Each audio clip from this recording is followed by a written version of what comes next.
This is Chapter 13, Part C on the peripheral nervous system. So in the previous two sections for Chapter 13, we looked primarily at the special senses and sense organs. This section will look at different types of nerves and their structure. So nerves are these cord-like organs of the peripheral nervous system. So they're arranged similarly to skeletal muscles. So we had muscle fibers arranged in fascicles and then bundles of fascicles. So nerve classification and structure is very similar. So we have these bundles of myelinated and unmyelinated axons enclosed or wrapped in these connective tissue sheaths. So there's two types of nerves depending on where they originate from the central nervous system. So spinal nerves come off of the spinal column, and cranial nerves are going to originate from the actual brain or brain stem. So again, similar in structure like muscle, where we had those connective tissue sheaths or coverings. Nerves have these different connective tissue sheath layers as well. So the endoneurium is the innermost connective tissue sheath. It's going to cover individual axons. The perineurium is going to cover the fascicles of neurons. So it's going to bundle all of these individual axons into the fascicles.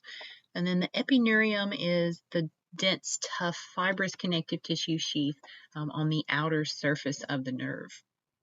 Most nerves are mixtures of both afferent and efferent fibers, as well as both somatic and autonomic, sometimes called visceral fibers. So this just means that we can classify nerves based on the direction they transmit impulses. So is it going to the central nervous system, or is it going away from the central nervous system?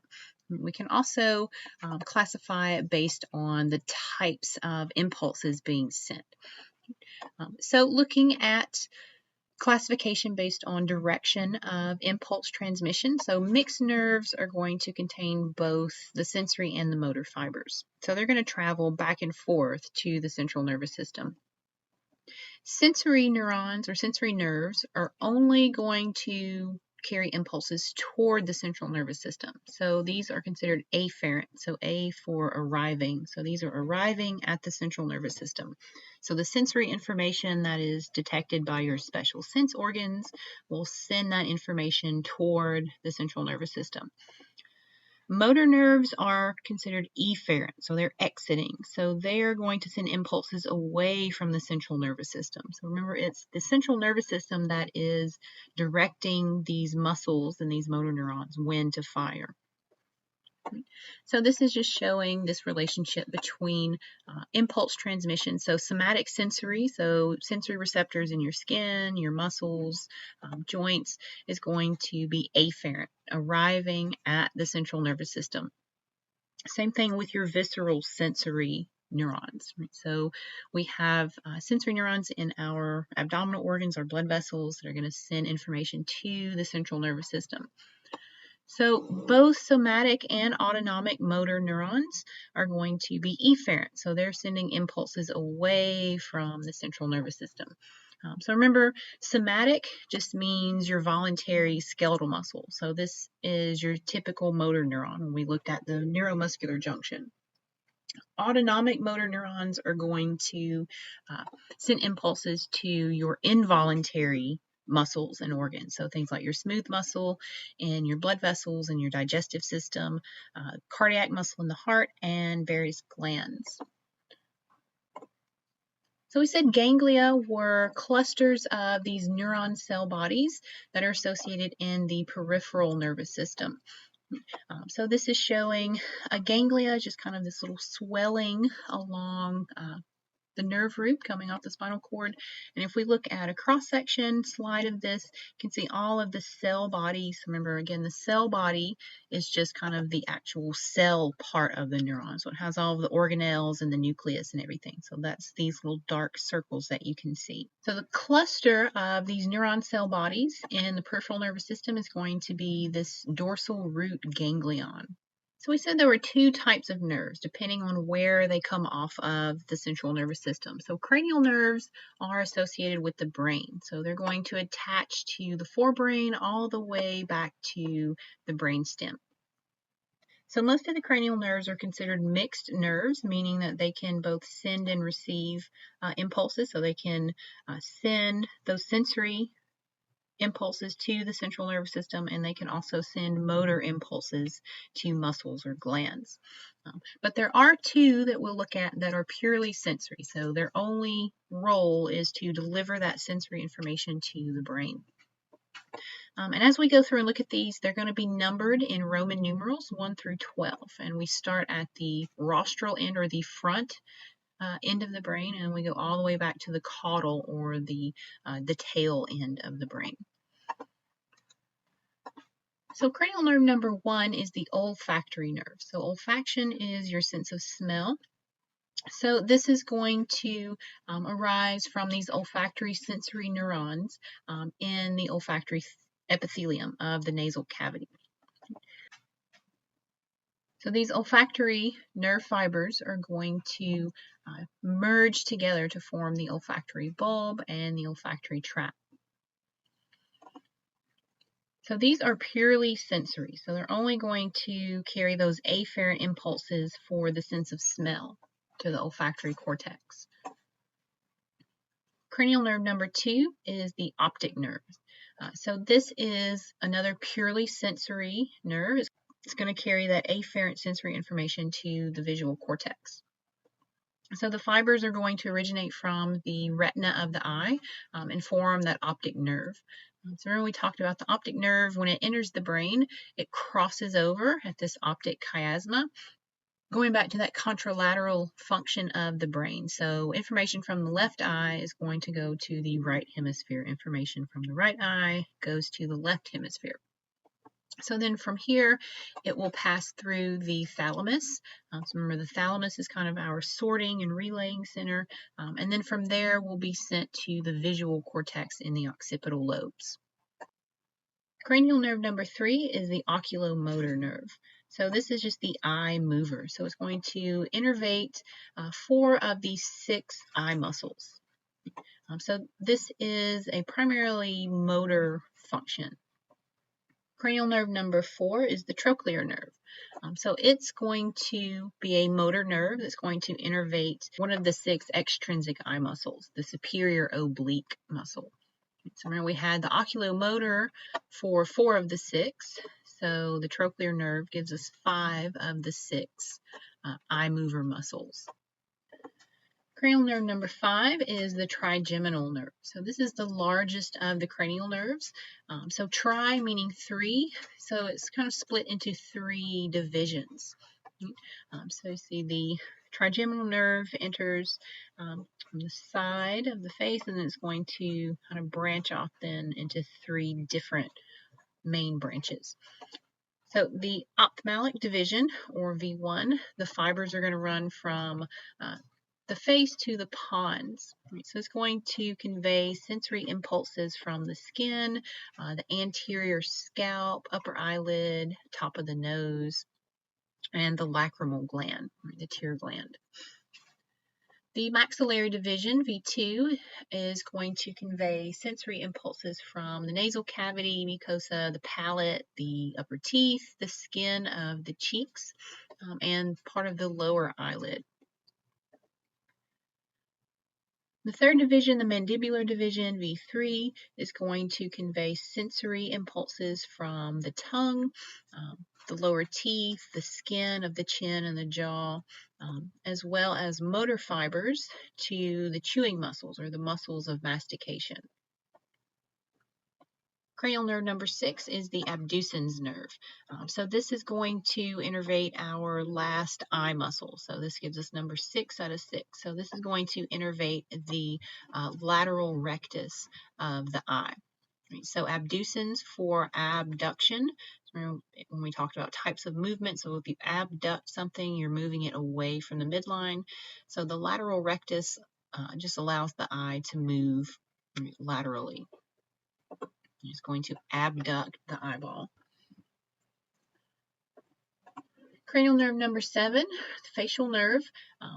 So this is a mixed nerve that has both motor and sensory functions. And like the trigeminal nerve that had 3 different regions or branches, the facial nerve has 5 major regions or branches.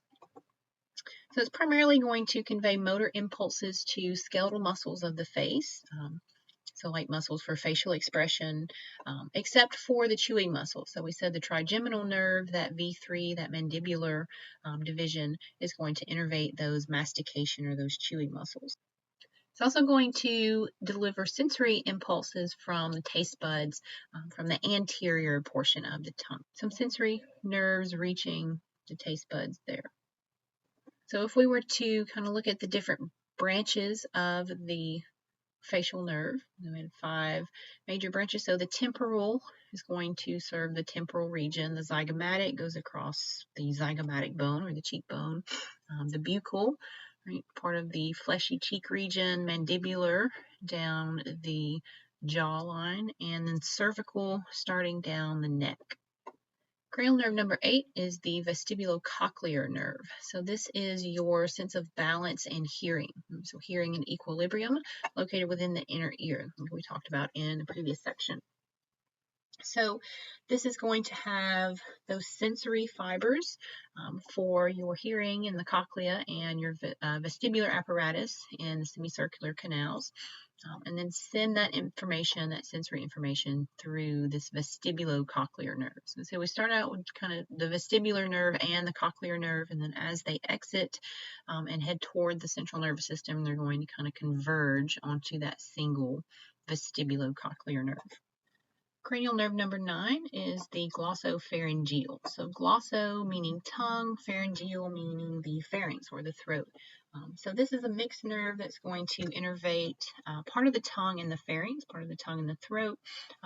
So some motor fibers to the throat muscles for swallowing, and some sensory fibers of taste in the tongue. Cranial nerve number 10 is the vagus nerve. So the vagus nerve is a little different from the other cranial nerves in that it actually extends, its function extends beyond the head and neck region into the thorax and the abdomen. So it actually innervates some of the abdominal organs, including the heart and liver, the lungs, the stomach, the kidneys. So it's mostly motor fibers. It's going to help regulate heart rate, breathing rate, digestive system activity. So it also transmits sensory impulses from some of these abdominal organs, as well as monitors blood pressure in the carotid arteries. Cranial nerve number 11 is the accessory nerve. So this, like its name, accessory, is just going to be an accessory to the vagus nerve. So it's considered mixed nerve, but primarily motor function. So supplies motor to the neck muscles, so the trapezius and the sternocleidomastoid muscles, allowing you to move the head and the neck. It also conveys some sensory information from stretch receptors or proprioceptors in these same muscles. Cranial nerve number 12 is the hypoglossal nerve. So hypo meaning below and glossal meaning tongue. So this is the nerve below the tongue. So it's considered mixed nerve, but primarily motor in function. So it's going to supply motor fibers to the tongue and the mouth to allow tongue movements to help produce speech as well as swallowing and eating. Right, so just to put everything together and sum up the cranial nerves, we had 1 through 12. So cranial nerve number 1 was the olfactory nerve. Its sensory function for smell. Cranial nerve number 2 was the optic nerve, sensory function for vision. Oculomotor. Cranial nerve number 3 is primarily motor function. Trochlear, primarily motor function. So these are eye mover nerves. The trigeminal has both, so it's a mixed nerve. Abducens, only motor. So this is our 6th eye muscle. So oculomotor, trochlear, and abducens together control the extrinsic eye muscles. Cranial nerve number 7, the facial nerve, has mixed function, so sensory function for taste and motor function for the muscles in the face. Vestibular cochlear, we'll say, is primarily sensory for hearing and balance. Glossopharyngeal, it's considered a mixed nerve, so it has sensory function for taste from the tongue as well as motor function in the throat. Vagus nerve, cranial nerve number 10, has mixed function, so sensory for taste and motor function to various abdominal organs. Cranial nerve number 11, the accessory nerve, is primarily motor, so it's going to innervate those neck muscles, the trapezius and the sternocleidomastoid. And then finally, cranial nerve number 12 was hypoglossal, so below the tongue. So it's primarily motor function for the tongue for speech and swallowing. So a helpful mnemonic to help remember the functions of the cranial nerves, if it's sensory, motor, or both. So some say marry money, but my brother believes it's bad business to marry money. So basically, you can make up your own sentence to help you remember. So just the first letter of every word in the sentence will be your cue to help you remember the order of some of these. So another sentence or mnemonic to help you remember them in order is, oh, once one takes the anatomy final, very good vacations are happening.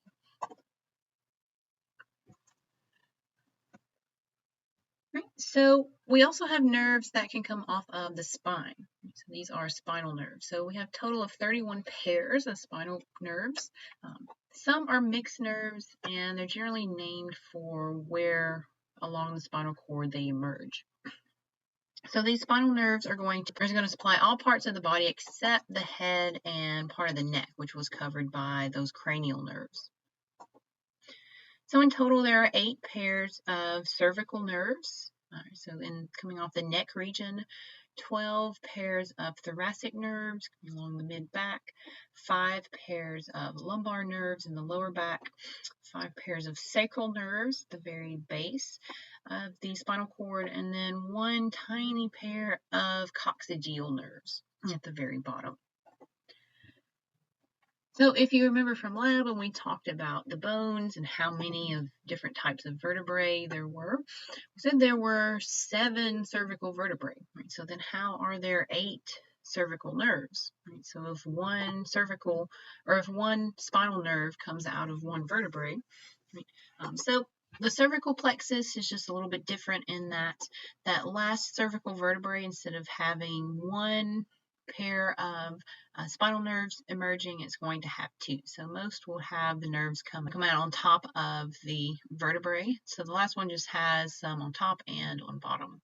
So every pair of spinal nerves are connected to the spinal cord via 2 roots.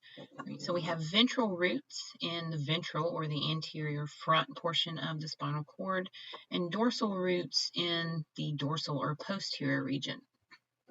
So ventral roots are going to contain your motor and efferent fibers. So this is where information and impulses is going to exit the central nervous system. Dorsal roots are going to contain your incoming afferent sensory fibers.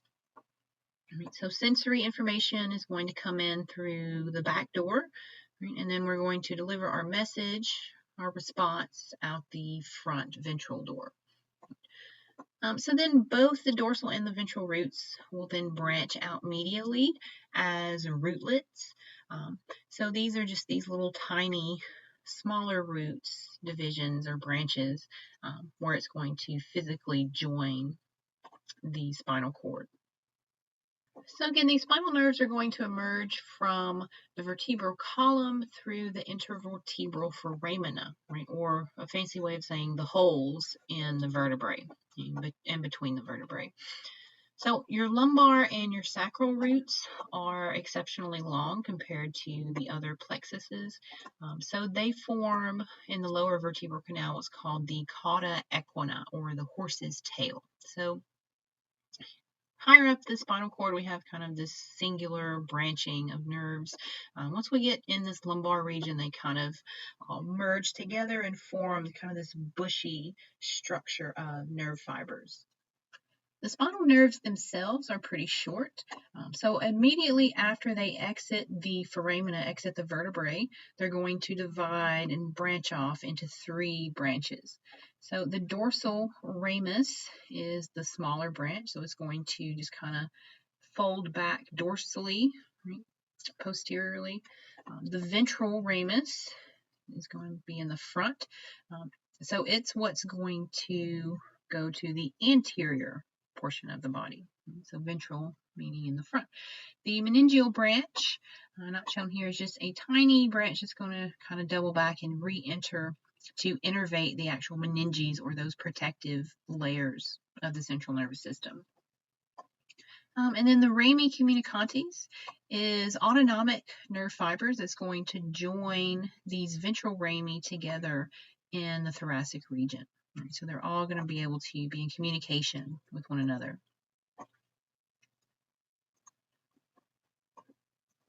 So spinal nerve rami and their main branches are going to supply virtually the entire somatic or voluntary region of the body from the neck down. It's virtually all of your skeletal muscles.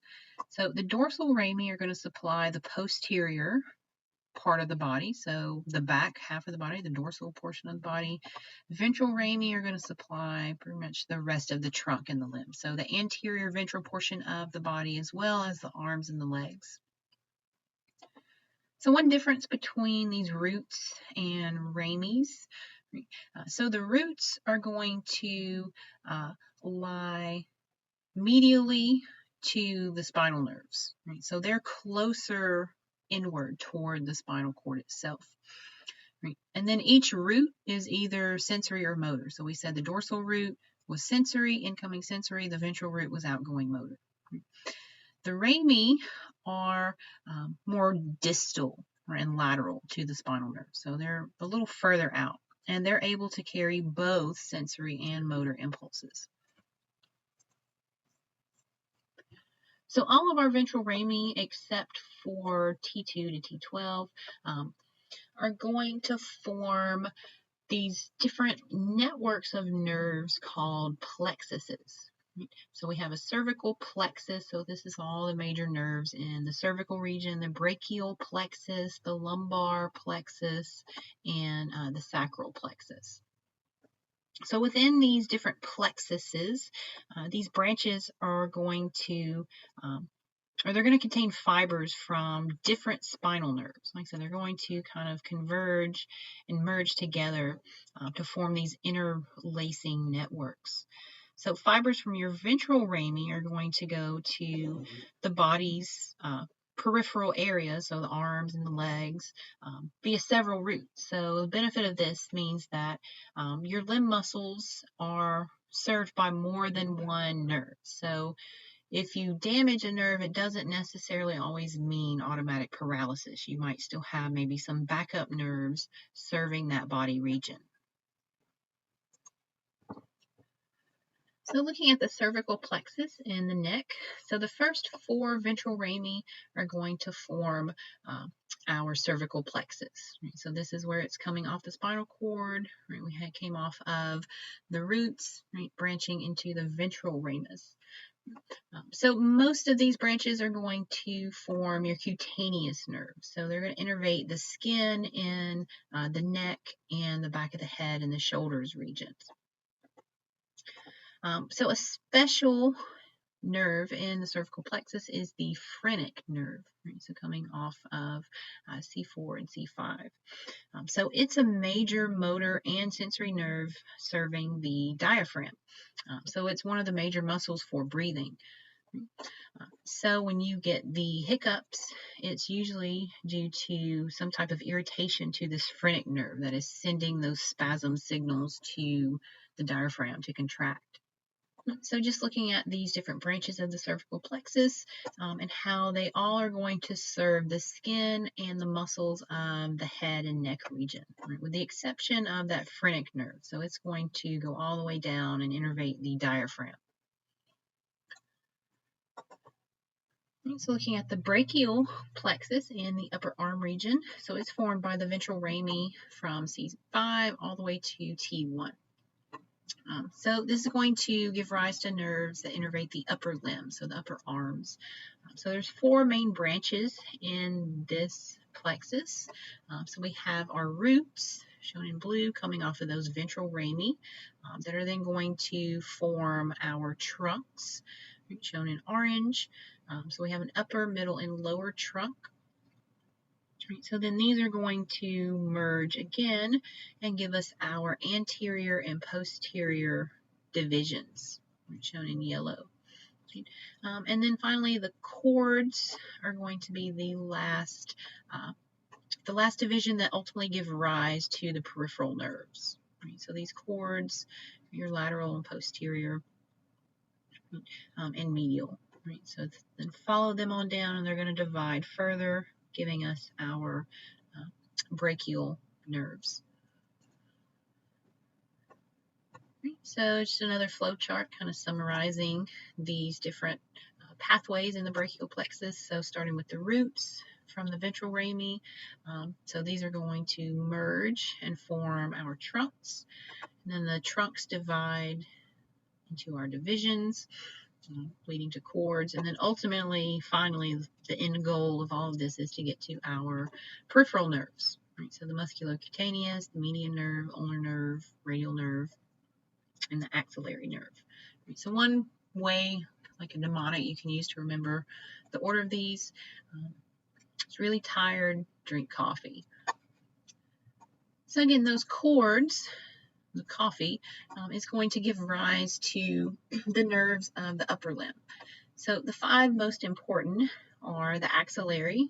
So it's going to serve the armpit or axillary region. So it's going to innervate the muscles in that area around the shoulder. The musculocutaneous, innervating the biceps and the upper arm muscles, as well as the skin. The median nerve is going to run kind of down the middle of the forearm. It's going to innervate the skin of the forearm, as well as most of the forearm muscles, so your flexors and pronators, the wrist muscles, hand muscles. So when someone gets carpal tunnel, it's due to an irritation or inflammation of this median nerve. So if you follow it down, you can see it goes right through all of those little carpal bones. So it's easy to get compressed from overuse. The ulnar nerve is going to serve some of the lower arm muscles, some of the hand muscles, as well as the skin.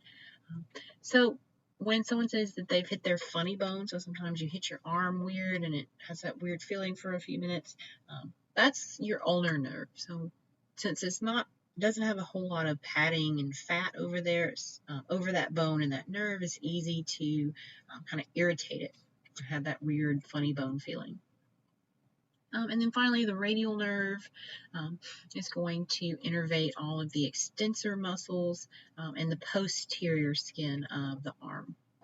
So looking at the lumbar plexus, it originates from L1 all the way to L4.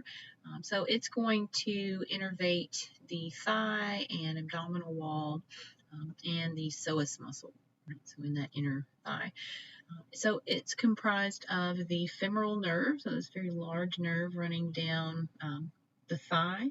Right? So it's going to innervate the quadriceps as well as the skin of the surface of the leg. The obturator nerve is going to pass through that obturator foramen, or that hole in the pelvis, and innervate the adductor muscle, so the inner thigh muscles. The sacral plexus, coming from the sacrum, is going to serve the buttock, lower limb, and pelvic regions. So the largest and thickest nerve of the body is found in the sacral plexus. It is the sciatic nerve. So it's going to innervate the hamstring muscles, so most of the muscles in the leg and the foot. So then if we follow the sciatic nerve down, we see that it divides into the tibial and the common fibular